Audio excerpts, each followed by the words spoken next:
राम भक्तों, जय माता दी। कैसे हैं आप सब? तो देखिए, गणेश उत्सव आने वाला है और हम सब भारतीय उनके आगमन की तैयारी में लगे हैं।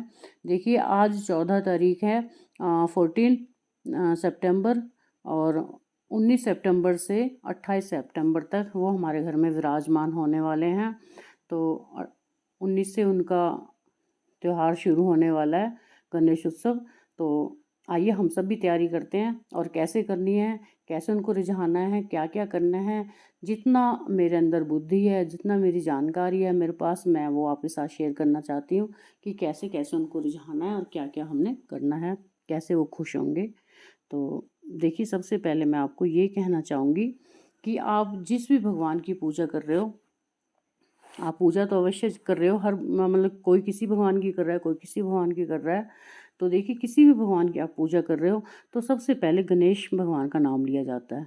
बोलते हैं कि गणेश भगवान प्रथम पूजनीय देवता हैं, उसके बाद ही और भगवानों की पूजा होती है। किसी भी भगवान की हम पूजा करेंगे वो सफल तभी होगी जब हम सबसे पहले गणेश भगवान का नाम ले लेंगे। तो गणेश भगवान तो सबके घर में ही विराजमान होंगे पहले से ही। तो मैं यही कहना चाहूँगी कि लोग आजकल बाज़ार में नई-नई मूर्तियाँ देखते हैं और उनकी तरफ आकर्षित हो जाते हैं और उन्हें घर में ले आते हैं।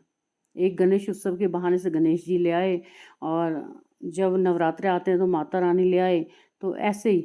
तो ये मैं कहना चाहूँगी, अगर आपके घर में पहले से ही गणेश भगवान विराजमान है तो नई मूर्ति मत लाइए, क्योंकि गणेश भगवान की एक ही मूर्ति हमारे मंदिर में काफ़ी है।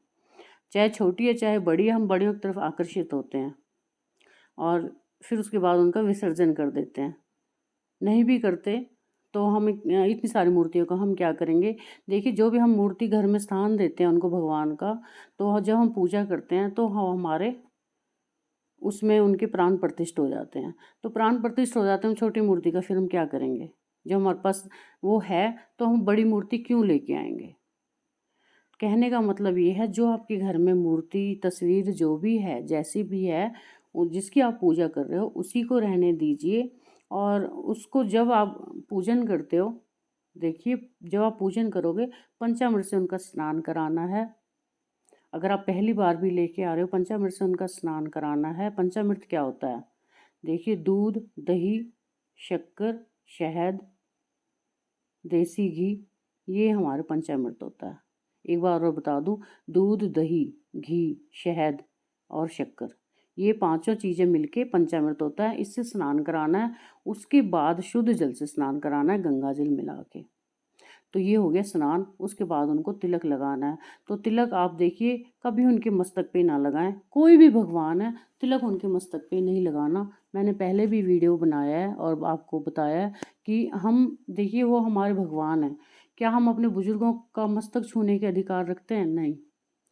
तो उनका हमेशा चरणों में ही तिलक लगाया जाए। और जब भी अभी कब बाहर जाते हैं किसी भी काम से, तो उनके चरणों से ही तिलक लगाकर अपने मस्तक पे लगाएं। तो चरणों में ही उनका बहुत ज़रूरी है। देखिए, पूजा करते हो तो आप, पूजा का अहम हिस्सा है तिलक। तिलक ज़रूर लगाएं अपने भगवान को, लेकिन चरणों में अर्पित करें। जब भी आप कहीं जाएं, अपने इष्ट देव के चरणों से तिलक लें और माथे पे लगाएं। आपका कोई भी काम बनेगा, कोई काम रुक ही नहीं सकता। जिस भी काम से आप बाहर जा रहे हो, बच्चों को भी तिलक लगाएं, खुद भी लगाएं। एक तो हमारा ध्यान केंद्रित रहता है तिलक से, और बहुत सारे फ़ायदे हैं हमारे तिलक के। तो बस मैं यही कहूँगी कि उन चरणों से तिलक लगाएं और चरणों से ही अपने को लगाएं। तो ये हो गया। उसके बाद उन्हें नए वस्त्र पहनाएं, हो सके तो घर में बनाएं, और नहीं है तो बाज़ार से लाएं। आजकल बाज़ार में बहुत सुंदर सुंदर वस्त्र मिलते हैं, वो वस्त्र पहनाएं, मुकुट पहनाएं। उसके बाद उनका प्रसाद जो भी आप बनाते हो, देखिए, गणेश भगवान के सबसे प्रिय बोलते हैं कि लड्डू हैं, मोदक हैं। अगर आप सामर्थ्यवान हो तो रोज़ नए नए पकवान उन्हें बनाकर खिलाएं।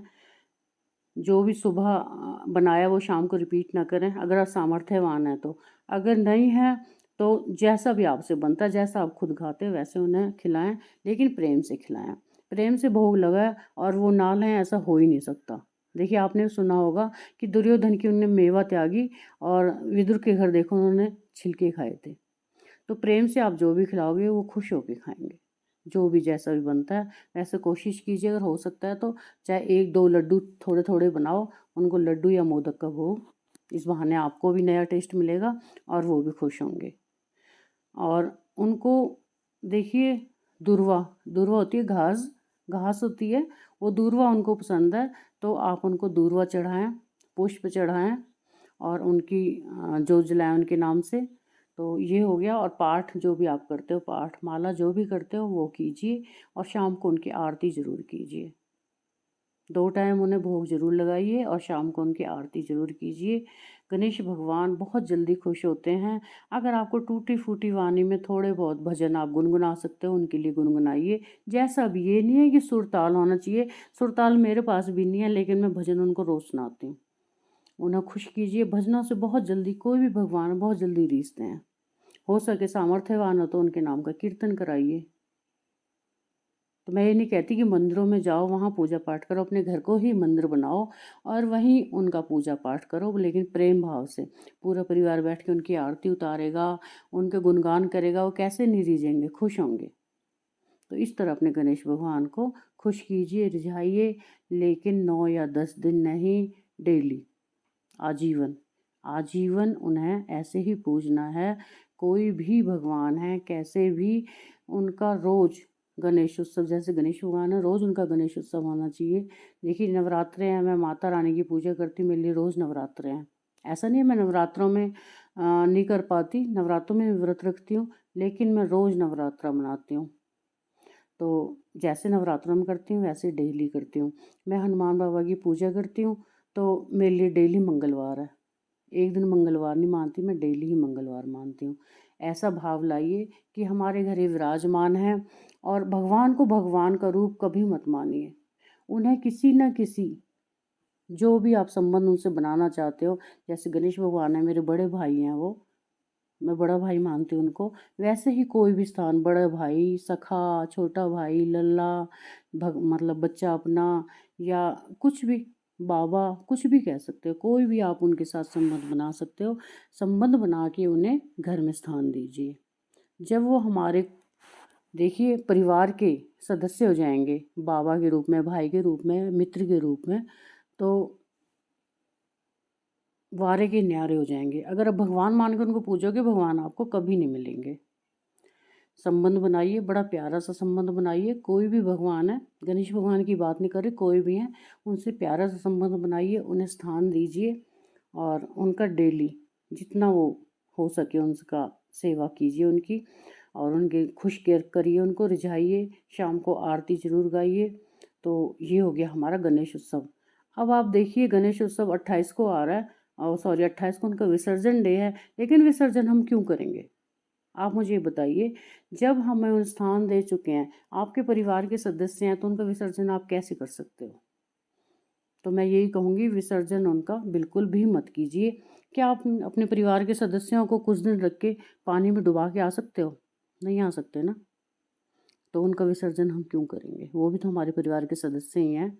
तो विसर्जन आप भूलकर भी मत कीजिए। लोगों की होड़ एक दूसरे को देख के चल रहे हैं, भेड़ चाल चल रहे हैं, उस भेड़ चाल से आप बचिए और श्रद्धा भाव से अपने भगवान को मनाइए।